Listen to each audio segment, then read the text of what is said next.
my classmate from the 115th Congress, Pramila Jayapal. Thank you so much, Brian, and thank you to everyone. This has been, as you've heard, the product of many years of work. And I remember back in 2020 when I introduced my first bill on this topic with Elizabeth Warren and a number of Republicans as well. I think it was Matt Rosendale at the time.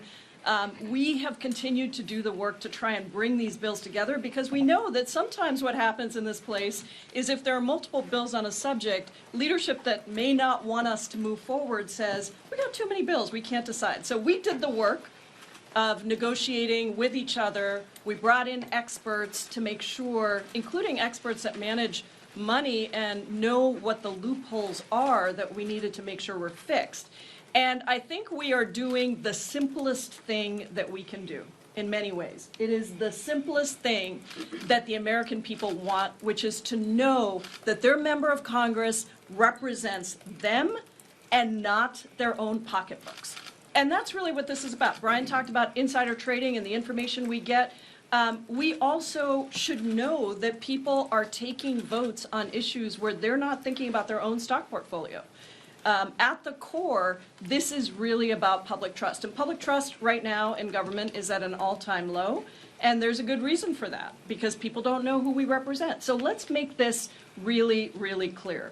This bill gets around many of the loopholes that existed before in some of the other pieces of legislation. There's real accountable fines here where perhaps when you make your first mistake, that's a pretty low fine. But after that, there is a 10% penalty and disgorgement of profits, which is really, really important because there needs to be some way to hold people accountable. And we know that there are a lot of places that essentially trade on their ability to get us to do certain things that benefit big corporations out there, benefit our own pockets. And so I'm really excited that we're in this place. We've been here before on the stage, actually with several of us that have been here over time, but I do feel like this is different this time.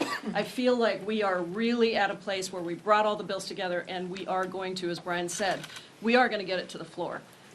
Whether it's through whatever process that looks like. So I want to thank all of our, trying to be vague here, all of our friends on both sides of the aisle that have been really clear about standing up for the American people, standing up to make sure that we represent them and not our pocketbooks. And with that, it's a great honor to introduce my colleague, Representative Tim Burchett. Oh my goodness.